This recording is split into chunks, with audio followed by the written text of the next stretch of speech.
podcast and music and things that have gone wrong. And I'm getting a bit frustrated because this, I think, is the second podcast I've done since I've been off medication. But it's worked for me. I wouldn't recommend it for everyone, but it really has worked for me. I feel fucking really empowered. It's a bit scary, but it's fucking really, really exciting. Sometimes I give them a brief, sometimes I don't. But it's up to them. I ask them to get involved because they're amazing. And I can let them just go and do anything they want. And sometimes they take it in a completely different way, and it's fantastic. Usually, I kind of know what they're going to come up with, and they just surprise me with how much better it was than my idea in my head. Right, here's a cup of coffee.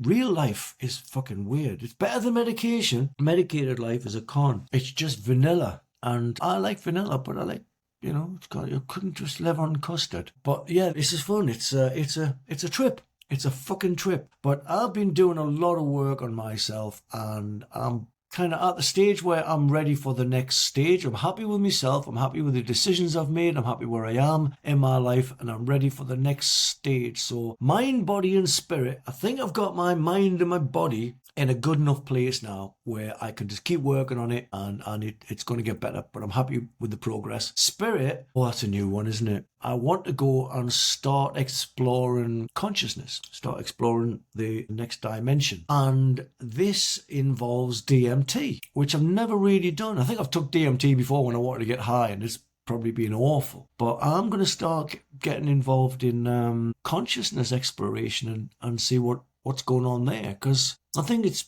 you need to be in a really good, healthy place with yourself to stick your head through and peer into another dimension, because I think you're going to find a lot of, if there's anything you're harboring or there's any bullshit or impure intentions, boom, that's all you're going to get. That's what I figure anyway. And everything else is based on how pure are you going in? What are you going in for? What do you want to find out? I'm not going in there to sort out my depression anymore, because I think I've got a good angle on that, what it is and how to combat it. But I want to know what I don't know, and therefore I'm going in there like a baby, and I think that's a good thing to be. To be perfectly honest, I'm not coming in here with any kind of, I don't know, I don't agree with that. I'm going to you just fill me up with whatever the fuck is going on in there. I'm all ears. Yeah, that's going to be the next one. I reckon I'm ready for it. So yeah, I'm in a good place, but mentally my fucking brain is all over the place, as you can probably tell. Right, I hope that answered.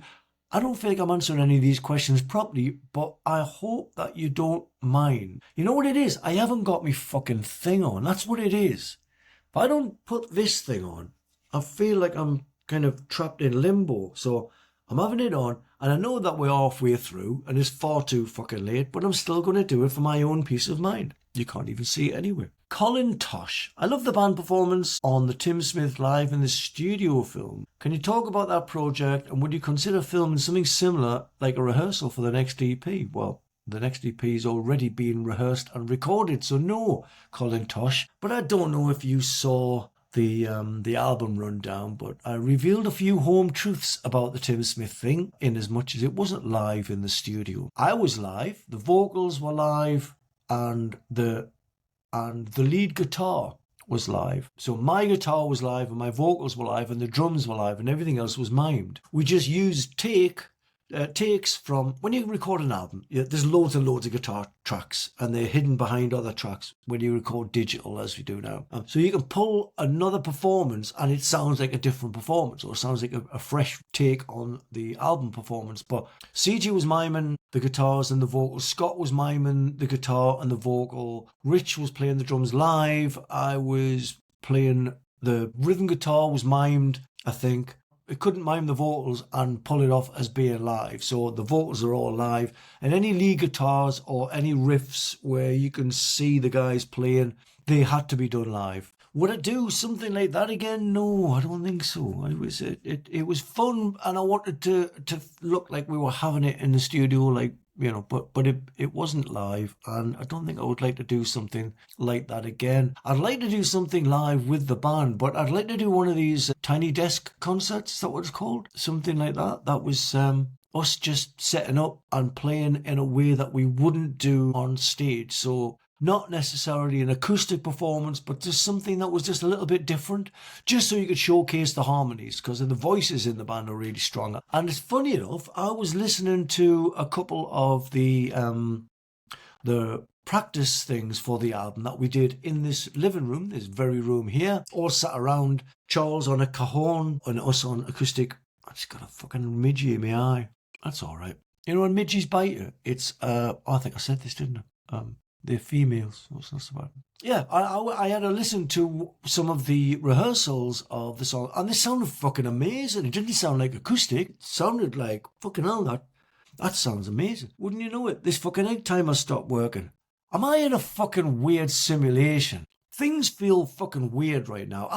I'm under the impression that there's a shift going on. It's going to happen within the next couple of years, but it's going on now. Things are changing. And sometimes I just feel like I'm in a weird fucking dream or that. Anyway, I digress, like I do. But yeah, I'd like to do something live with the band. That would be fun. It's a great band. It'd be nice if we could chat as well, because it's a good vibe, this band, and it's funny. We're just fucking shooting the shit with each other, and it's genuinely entertaining. I think that would probably be as entertaining as the music. So yeah, an evening with the Wildhearts kind of thing. I'd like to do something like that. Ken Bryant says, Ginger, if an actual alien visited you and could speak and you could understand it, and he asked you to point it to the human person or group with the most power and influence on Earth, where would you point the alien? The most power and influence? I'd point at the fucking computer. They're the things with the most power and influence on the Earth. If I could speak to an alien, the last thing on the Earth I would want to do is direct it to a human. I think humans are the worst thing on Earth, present company accepted. I think humans are definitely the worst thing that's ever happened to this planet. We're the cancer. We're a virus on this planet. I would point a fucking straight to Maggie, and then I would point to all the animals that I see every day.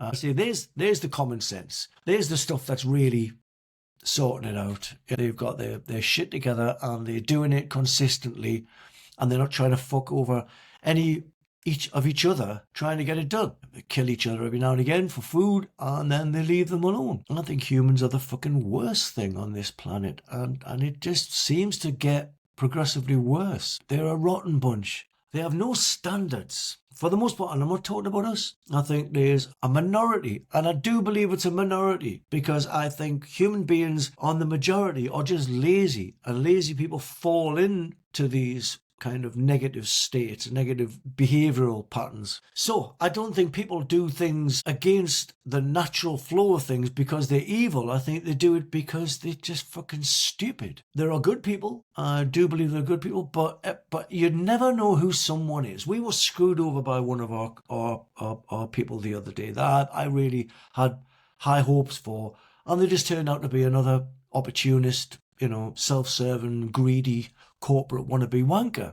Well, I like the closeness and the family and the rest of it, but money. And I just thought, you don't know who anyone is. When I'm in a field and I'm surrounded by fucking rabbits, I know who every single one of them is. None of them are going to do anything that's going to fuck the whole fucking picture up, or ruin it for all the other rabbits, or surprise me. It's just, There's a comfort in how consistent nature is. It just does things, keeps doing them, and you know where you stand. As soon as I came back here, as soon as I went from flat ground to rocky ground, I felt better. My feet started hurting, my legs started hurting when I was walking on flat ground. As soon as they get a bit of a challenge, my body rose to the occasion and I felt like me again. As soon as I saw them little fucking furry bastards running around, and I'm just like, thank God. And I hate not liking humans. I wish that they weren't such fucking arseholes. But they are. And I'm really fortunate that I know some nice ones. I know some really nice ones. And every time someone proves himself to be just another stooge, the rest of them all rise in my estimations. How tenacious some people are. How you can be in a situation that just seems unsolvable, and all the good people around you will solve it, will figure out a way through. And I love that about people. But there wouldn't be a problem in the first place without fucking people. They're a fucking exhausting bunch. So yeah, the last place I would point an alien is towards humans, because I don't like people very much. Joe Thomas says, if you'd have played at the recent Aussie Black Sabbath show, what song would you have wanted to do? Symphony of the Universe. Easy. Greatest riff ever written, will ever be written. Simple, and Sabbath have got a lot of great riffs, but Symphony of the Universe, it's like, again, just makes sense. It's pure. It's absolute, like, there you go. Boom. There's the riff. It'll never be beaten. It never will be. It's almost organic in how concise it is, how it manages to achieve everything in just those 3 fucking notes. It's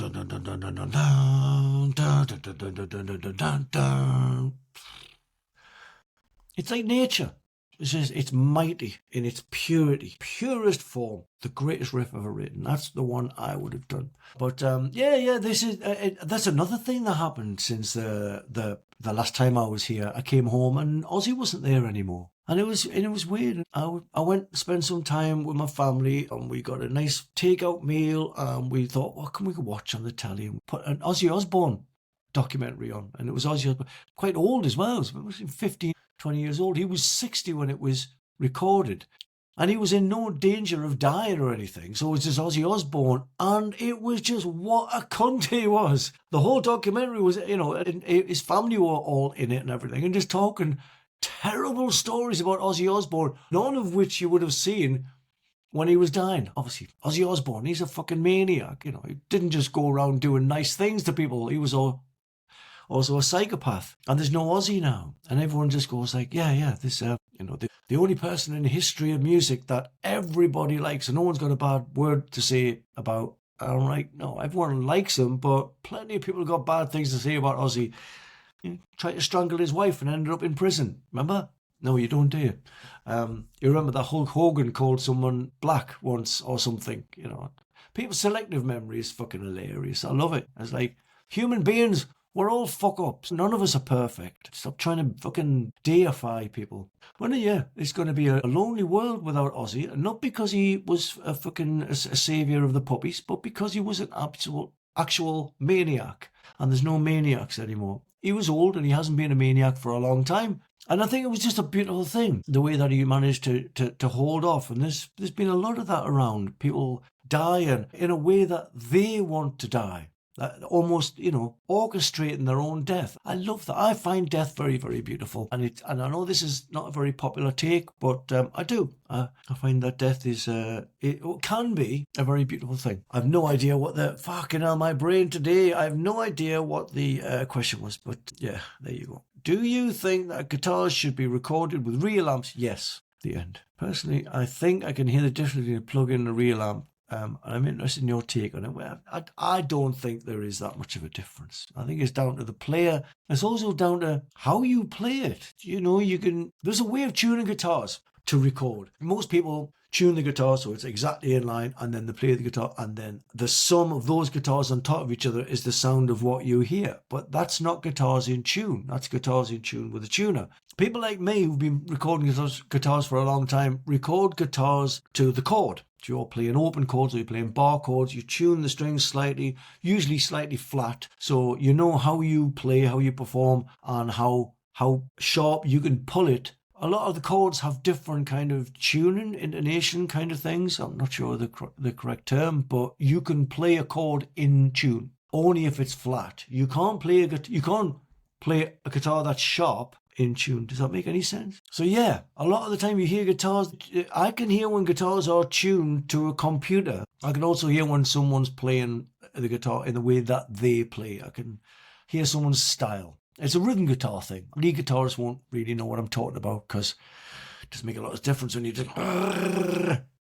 But when you're a chord player, there's definite ways to play chords, and there's certain chords that are always out of tune, and you can pull them back in. There's certain strings that are always out of tune, like the G string, that you can play in tune and wherever you are on the neck. Fiddly, very clever. But yeah, I can tell, but I don't think anyone else can. What was the question again?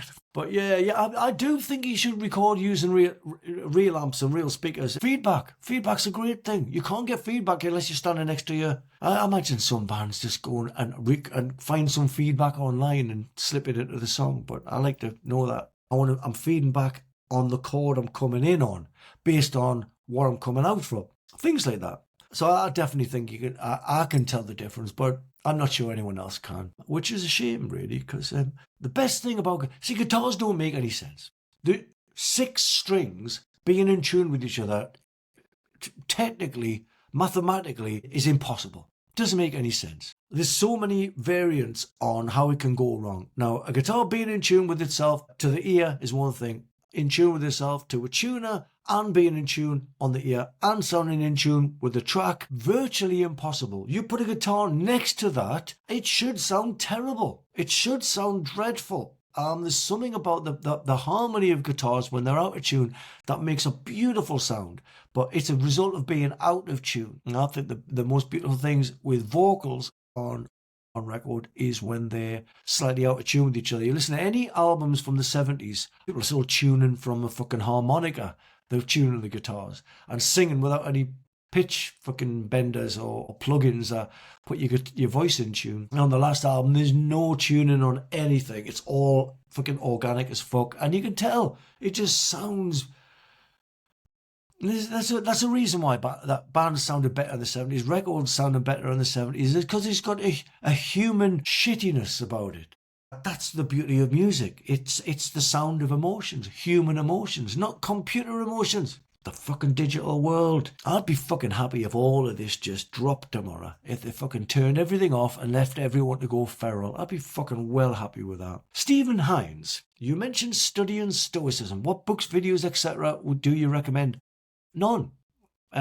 Go and find out for yourself. The things with stuff like Stoicism and Buddhism is it's so very personal that if anyone recommends anything, it might not gel with you because it gelled with them and it might put you off. I would say stick your head in, use Google Stoicism or buy a Stoicism daily thing. I think there's one, I was buying them for people. I can't remember what it's called, but it's a different Stoicism quotation for every day. It's a little book of daily affirmations. I also like these things, the things that you rip off every day, the little calendar things. This is a pants, which is one of my favourite. If anyone is a fan of The Dark Side, they'll probably love this pants. I have a bunch of them. I love these things. I like this one, Effing Birds. That's another one of my favourite, just because it's pictures of animals swearing. And then this one is probably the sort of thing I'd recommend in Stoicism. This is my little Stoicism everyday thing. You can see that the last time I was home was July 3rd. And I just came home yesterday, so I haven't had a chance to look through them all. And those things are great. It just puts it into your head. There's nothing to actually learn about Stoicism or Buddhism. All it does is get rid of the bullshit. I'll tell you what Buddhism is. There's no such thing as the past, there's no such thing as the future, there's only now and there's only you. There's Buddhism. Stoicism, stop moaning, get on with it. That's Stoicism. Oh, the screens just went mad. Oh, there you go. Oh, producer Phil has just said the Daily Stoic, 366 meditations on wisdom, perseverance and the art of living. And that's on Audible, so you can get Audible versions of it. Ryan Holiday. I would recommend that. Just something that you look at it every day and you go, that makes sense. And then there's stuff in Stoicism that doesn't make any sense to me. Like, you should be obsessed about dying, They're convinced that everyone's terrified of dying. And if people aren't terrified of dying, in the classic Stoicism, they're kind of like fools. It's an old-fashioned thing, and it's done well to stay up to date for the most part. But I mean, that's bollocks, isn't it? Like, I don't want to die, and I'm certainly not scared of dying. I'm fucking bring it on, motherfucker. So there's things like that. And there's things in Buddhism that, you can't achieve enlightenment unless you stare at a wall. And I'm not going to fucking sit and meditate. I've got too much to fucking do. And then I found out that you can meditate whatever you're doing. I walk Maggie and I meditate. I sit by the water and I meditate. I write music and I meditate. There's loads of ways of meditating, running, getting on your bike, just fucking pedaling. Yeah, find your way. It's the same as diet and it's the same as working out. You must find your way, what works with you. And then when you find something that works with you, keep doing it. And that's the best way to get results. And if you're going to try and find anyone else's way and it doesn't work, it'll just kick you out. You'll get bored with it, and then you'll stop doing it. What the fucking point of that? So yeah, I would say get stuck in anywhere. That one, fucking the Daily Stoic, that's a great place to start. And again, don't fucking read too much of it. The beauty of Stoicism and Buddhism is it seeps in. It's not like you have to fucking cram it because you got an exam or something. It's a lifestyle change. It's for the rest of the time. So take a little bit at a day. If you have a day where it just doesn't make any sense, that's fine as well. But just, don't be in a hurry to learn everything. There's nothing to learn. You're learning about yourself, and that takes time and it takes patience. You've got to be very, very gentle with yourself, and you can't be frustrated. You're not going to learn anything about yourself if you're frustrated at your progress. Yeah, that's what I would recommend. James with a Y. Hey, James with a Y. I'm sure I remember hearing that you said the start of the revolution will be televised was designed to have an intro that sounded like Green Day. That's Green Day. Mate, it's fucking Stiff Little Fingers. I'm old enough to know where Green Day got it from.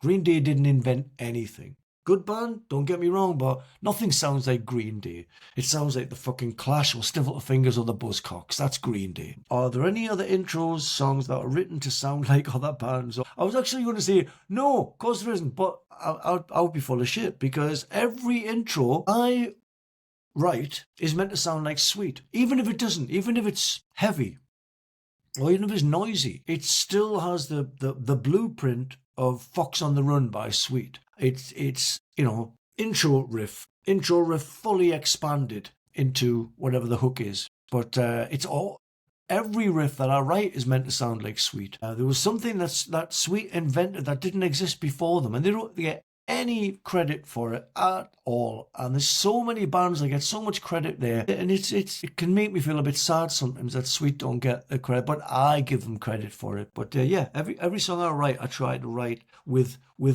that feeling that Fox on the Run first gave me when I was a little shit of a lad.